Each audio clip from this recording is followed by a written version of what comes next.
Hi, this is Dr. Pramila Kudwa, welcoming you to yet another episode of A Story for Your Query.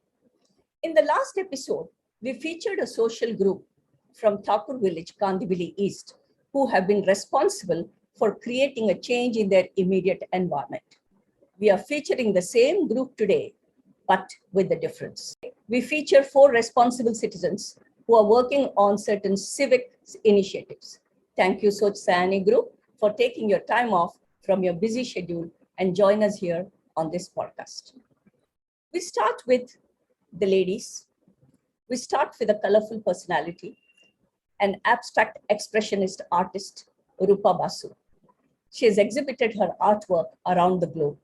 She is a recipient of multiple awards.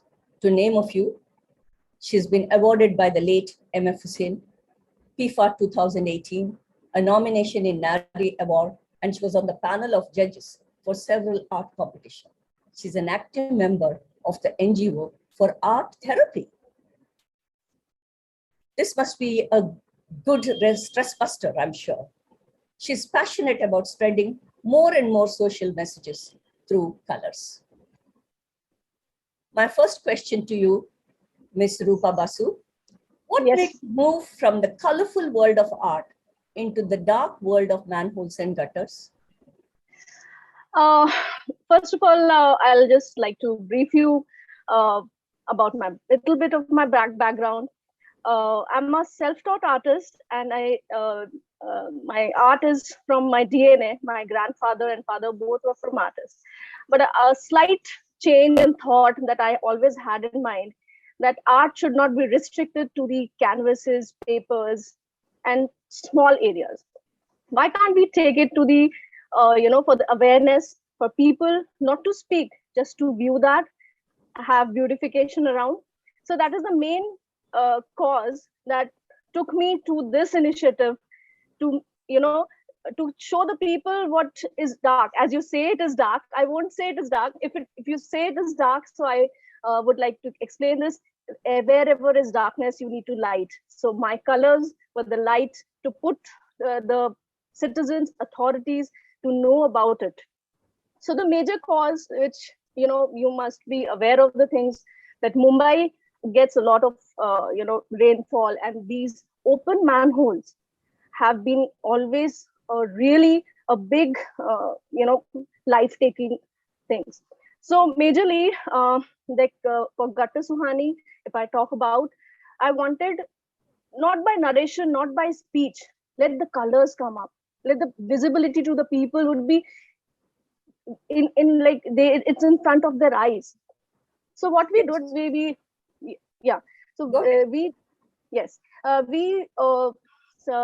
just found out, saw a few of the manholes which did not have the lid. Maybe just because the tree branches have fallen on them, it got broken. But it was really in danger because the footpaths, the kids were moving around, older people were moving around. See, we identified few, and we thought, why can't we make such monstrous kind of a thing that it is visible in front of the eyes of the citizens as well as on the authorities? So the first artwork that we did was an octopus with a wide mouth open.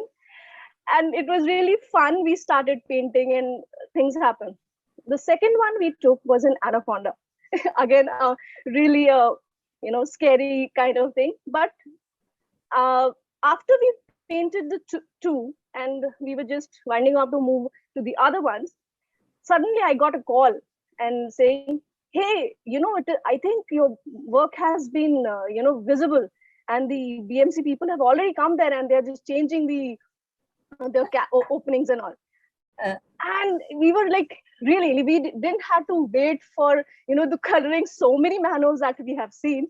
But after that, and within, I think, sometimes we were on the media, on the prime time. So it was everywhere. I would really put this thing that we always say that BMC don't do this, don't do that, they don't. But this time it was bang on opposite. Like, we painted and the things were done within a span of the end of the day. I believe all the manholes were covered. Even we have been appreciated by ex-BMC Commissioner Ajay Mehta, and who has quoted to one of his associates, like he has said that we have to listen to the citizens' grievances. He gave they told them we don't listen to them, and we have to, through this artwork, they are just, it is like we are making fun of them. It's not like that, but yes, they have given us the compliment that this is the way we have put across some kind of a social, awareness to them. Yes. So that also probably saved a few lives. Of course, yes, definitely. This is slightly maybe a little off topic, but it just brought to mind, since you're getting so much of coverage and since you have already brought in some awareness, I just thought, I remembered a video that I had seen some time ago. It was an awareness that was being created among the children about the importance of these people who do the scavenger work. Definitely. And the child of this scavenger worker says, my daddy keeps the city clean and I'm proud of it. So I was just thinking, is it possible for you to bring in a kind of an improvement in the lives of these who clean the manholes by a movement? Definitely. I believe any movement can be taken up with your thought and things, though it is not appropriately with the initiative that we have taken. But yes, whatever you're saying, it's really, really important, because the human lives are very important. Now, if we talk about this, Western countries have started, with robotic technologies and things for these kind of things, because really we lose lives in such a dark, and they're very, we should worship those people who do it for us. So we can come up with an idea through our artwork to, taking these people into our positive note, and we can have a group of people who can, with the artwork, can showcase and put it in front of the authorities to give a shift or give a change or for the safety of their lives. We can definitely come forward with that. Thank you. I'm glad I've tickled your imagination and your initiatives a bit. Thank you. Okay. So we now move to Shri Ravi Kalra. He's been working with the fire hydrants. Yeah. Chemical engineer, retired from Oil and Natural Gas Corporation as a general manager, very much concerned with the issues related to social, environment, and civic domains, loves to contribute in solving issues in whatever way he can, worked in most of the Soch Sayani campaigns. Yeah, good evening, everyone. Good evening, sir. Yeah. What made you think of coloring the fire hydrants? How does this help? Yeah, actually, it was a sort of accidental way of finding these fire hydrants, because I worked in Oil and Natural Gas Corporation. In the last few years, I worked as head of the fire safety department. So I knew the importance of these fire hydrants. Whenever there is a fire and we go for extinguishing fire, these fire hydrants work as the source of additional water for the firefighting system. So when we were going for watering our plants which we have planted, we saw many places the small fire hydrants. Some of them were in good condition, some of them were broken. This brass part was taken away. Some of them were hardly 3 to 4 inches above the ground. Yes. And some of them were in very good condition, but it was fade in color, everything. So first of all, we talked to BMC, but there we did not get any reply proper. Then we thought, let us take it to the authorities with our unique system of coloring, as earlier we had done with Rupa Basu, this gutter Suhani.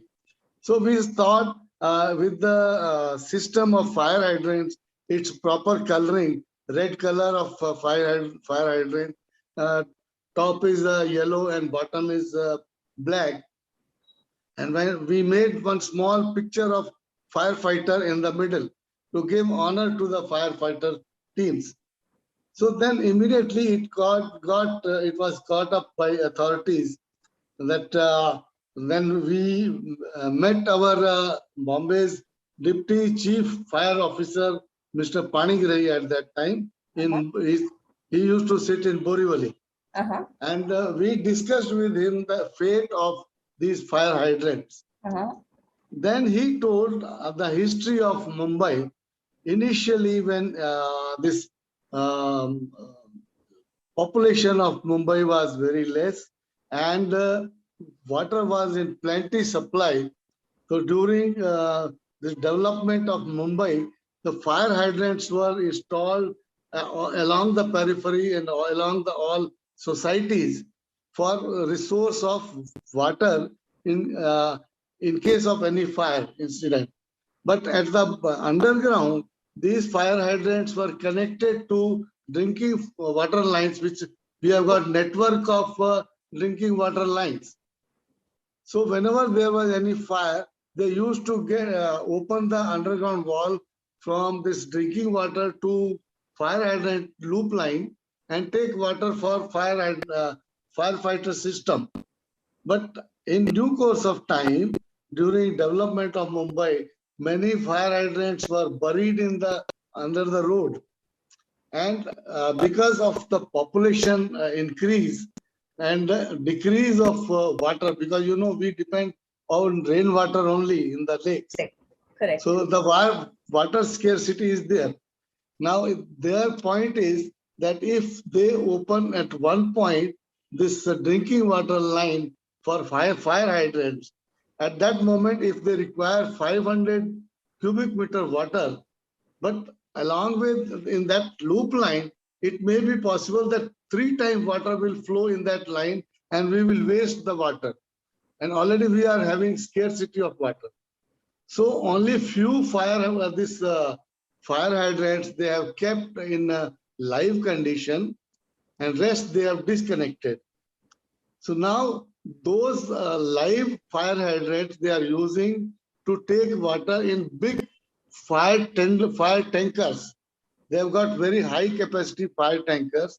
They fill the water from those fire hydrants and take to the point where firefighting is going on. And now rest of the fire hydrants, they said they will be removing it and making the clean city clean. I see. You have already answered the next question I had on my list. Yeah. I wanted to know whether whether their fire hydrants are functional, and you have already answered that. Yeah. Now, my one tricky question that comes to mind. The fire hydrants, I accept what you said. They are buried and some of them are only about 4 to 6 inches above the ground level. How did you dig them out? How did it? How did you dig them out? No, we did not dig out. Whatever portion was above the ground, we cleaned them and painted them to show to the authorities. I see. So you just made it visible. Yeah, that's correct. So adding color to anything makes it attractive and catches the eye. Yeah, and that way authorities were also aware that citizens are not sleeping. Citizens are also aware that they can make you aware. Correct. Yeah. Okay, that was a very interesting information that you gave us about the fire hydrants and how it came into existence and how some of them are dysfunctional with a reason. But seawater cannot be used, I suppose. Seawater can be used, but in due course of time, it's a very fast. The lines will get corroded immediately. Yeah. Only in an emergency, maybe they can use it. Yeah, but then it has to be connected to the separate lines because we cannot have seawater in drinking water lines. True. All right. Next, we come to another interesting initiative. Horn not okay, please. We have already been seeing behind the trucks and the buses, horn okay, please. And that has caused a lot of noise pollution in the city. Now it's horn not okay, please. Shrutika Mudaliar. She is the sales head of a leading multinational supply chain certification organization. She's also an entrepreneur of handmade jewelry. I should check that out once. She, a certified fitness coach. My God, what is it that you don't do in promoting the importance of exercising, especially amongst women? Actively involved in spreading awareness on issues related to social and locality concerns. Worked in a few Soch Sayani campaigns. So the question to you, horn okay signage has rightly turned into horn not okay, please. The impatient citizen keeps honking as the signal turns yellow, as if the person in front of him is going to sit there, as if he's not going to move. So honking is to wake him up. When he wants the jaywalking pedestrian to move, he honks again. I'm saying he, I should be saying she also. Generally to ask vehicle to move aside. Nobody realizes the noise levels. What made you think of this idea of horn not okay? And do they listen in? Okay, firstly, thank you, Pramila ma'am, for letting me join this podcast with a lot of eminent people from Thakur Village. Okay, now talking about Horn Not Okay Please, which has been an active campaign, which is still undergoing and very constructively being done by Soch Sayani. Like you said, honking is a major problem and which is also resulting in a lot of health hazards for people who stay in the residential areas by the road, continuously honking by maybe bikers or vehicles just to make place. And we also have a lot of pedestrians who not use the footpath and they walk on the roads. So continuously pa, tee, it just increases enormous amount of noise decibels. Definitely, it increases noise pollution, and in reverse, it affects every one of us in different measures of health. Now, we at Soch Sayani have been very actively campaigning towards the campaign of Horn Not Okay Please. Firstly, we are trying to work on the Motor Vehicle Act by enforcing two horns. First, the horn which we are trying to implement will be lesser than a fraction of a second of low decibel. The second one will be a little more than a second at a little high decibel. So by doing this, definitely there will be a curb, I would say, on noise pollution, especially honking. This is what we are trying to do and also educate people on how is it affecting every one of us, maybe aged people, young children, babies, or people who have health ailments and who reside, with their houses or their flats towards the roads. This is what the major emphasis of Horn Not Okay Please is to primarily educate, create awareness amongst the residents of Thakur village. I'm sure this will spread to the rest of the world. Yes, I In a think lighter so. way, I used to drive. I've given up driving now. Age is catching up. My brother told me, "Oh, you're fit to join the United States driving drivers group." So I said, "Why?" "Oh, you don't honk." So what I'm trying to say is, it's a matter of habit. If there is a pedestrian who is jaywalking and you need to honk, it's, I think, acceptable. You just need to come to my school area in the morning when the school starts. You will go ballistic. The people, I think, have one hand on the horn all the time. Now, you have already explained how you're getting them to reduce the decibel level. True. But my next question is, do the people ever listen to the no honking campaign? Well, ma'am, like you said, the word habit. We are so habituated with honking. We have a pedestrian who's just jaywalking, or maybe a woman, or maybe any elderly person who's just walking on the road, or maybe a station vehicle or an auto. Still, people honk not once, but they continuously honk. I really don't understand the reason why do they do it, because like you, I also stay very close to TPS and I don't need an alarm to wake up. I just wake up with the sound of the honk. And definitely, early morning when I wake up, I don't have any stress except for the noise which is honking from outside.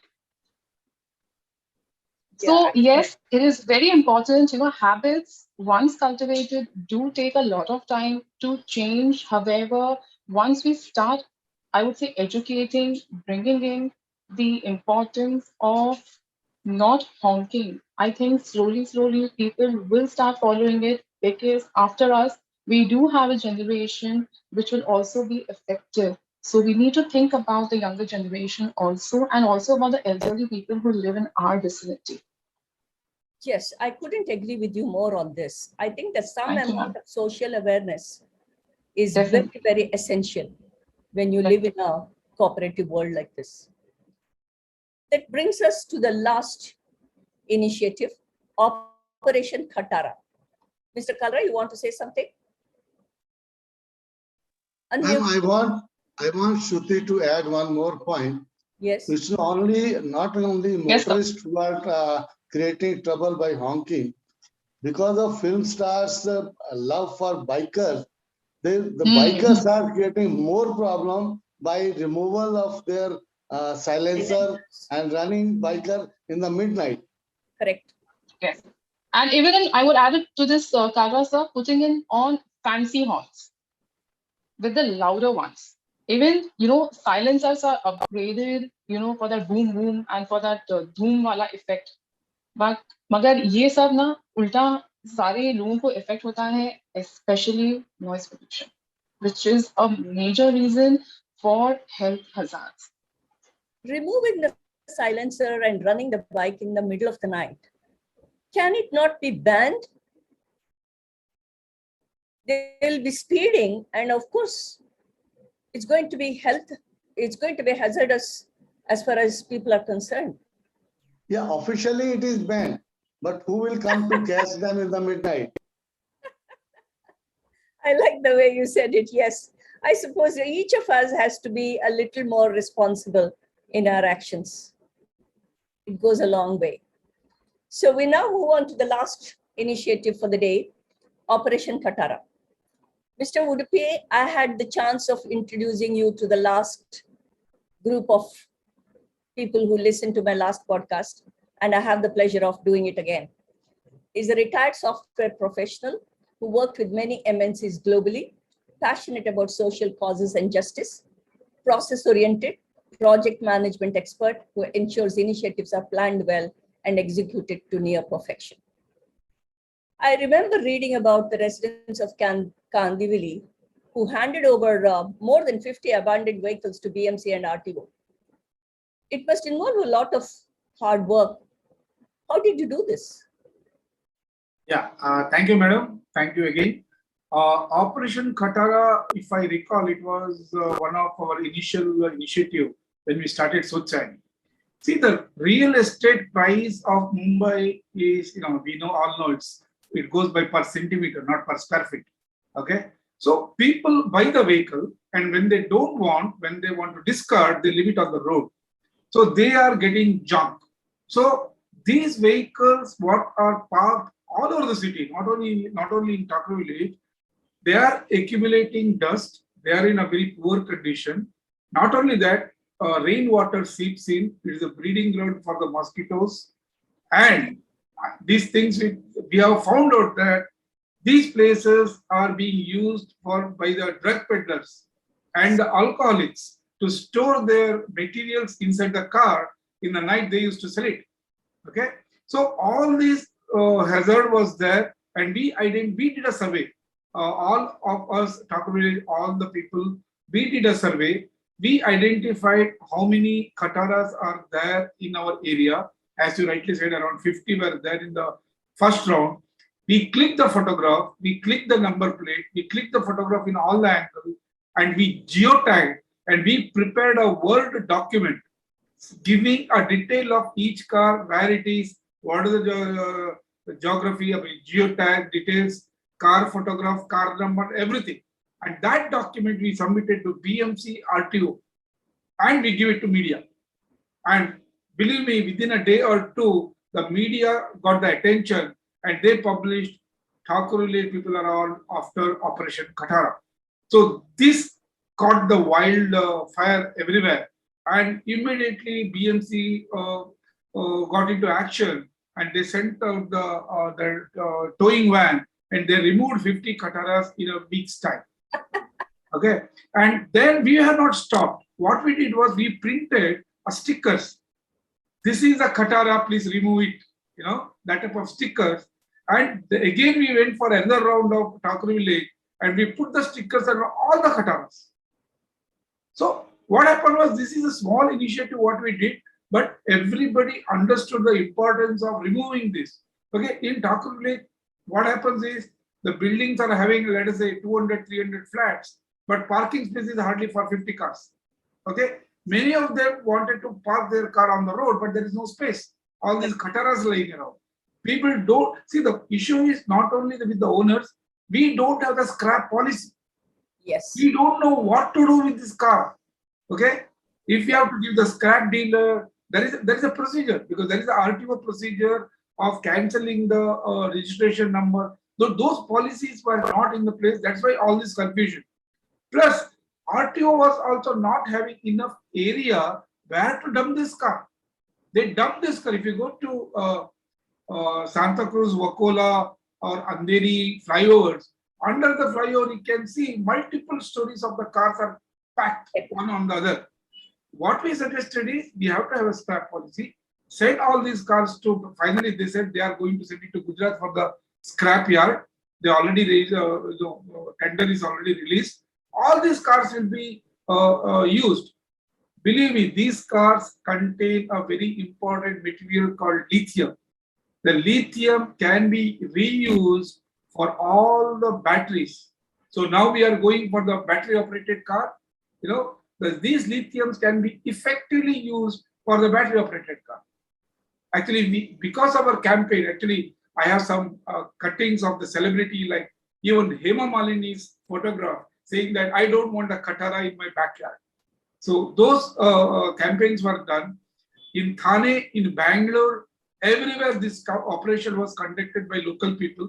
We did it only in Thakurville, but Goregaon, Malad, Thane, Kafpare, everywhere this activity, and RTO, authorities, police, everybody.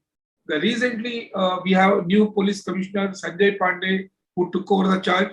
He reinitiated this Operation Khatara so that all the Khataras will be removed. I just wrote a thank you letter to him just now, half an hour back, for reigniting this particular campaign. Okay, you've also answered another question that I had in the pipeline. What is the reason for the Khataras piling up on the roadside? You've already answered that. Now let me go to the next question.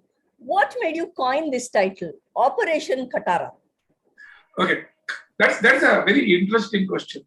We are all creative people. We have Rupa. I can see that. I can see that. Okay, I have one friend who is, his name is Manohar Naik. He is from the advertising field, 40 years. Okay, so he is our advisor, and he used to give us a nice idea to name and put a logo to each of our initiatives. Operation Khatara is coined by him. I see. Even the Ghatar Suhani, that particular initiative for the open gutters, that's also coined by him. So most of our 30-35 initiatives are there. He always comes up with some nice name which are attractive and which will catch the headlines. So Mumbai Mirror, who took this particular campaign to the next level, they wrote a mail to me asking my permission to use this Operation Khatara tagline in all their campaign. I said, boss, Soch Sayani is not commercial entity. It is like open source, what we call in the software. You can reuse anything.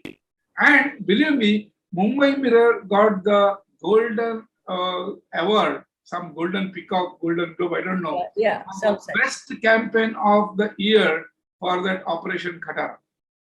Did they share something with you? No. That's okay. That's okay. We are happy that Operation Khatara got famous. That's okay. We are happy with that. I was just being a little naughty. Anyway, so when something good happens, to share it also, you need a big heart. That's true. Yeah. So with this, we come to the end of the podcast. This is the second of the 3 episodes that we would be featuring. We have covered environmental initiatives. We have covered civic initiatives. In the next episode, we will cover the social initiatives. Subscribe to the episode. Mr. Kalra wants to say something. Yes, ma'am. Actually, I am a retired person. So Soch Sayani has become my way of life. I Yes. get an enjoyment, I get my time pass, and I feel very happy inside me that I am doing something for society. And it has become way of my life. I can see that. I'm also going to retire. I just have another fortnight to go. Yeah. So after retirement, you need a purpose in life. Yeah, that's correct. That That's purpose in life adds meaning to life. And yes, it makes it meaningful. correct. So I fully understand where you're coming from, and that leads to the happiness of the individual. Yeah. So subscribe to the episode if you liked it. You could send your queries to yourquery@mystory@gmail.com. I will see you in a fortnight. Till then, take care and stay healthy.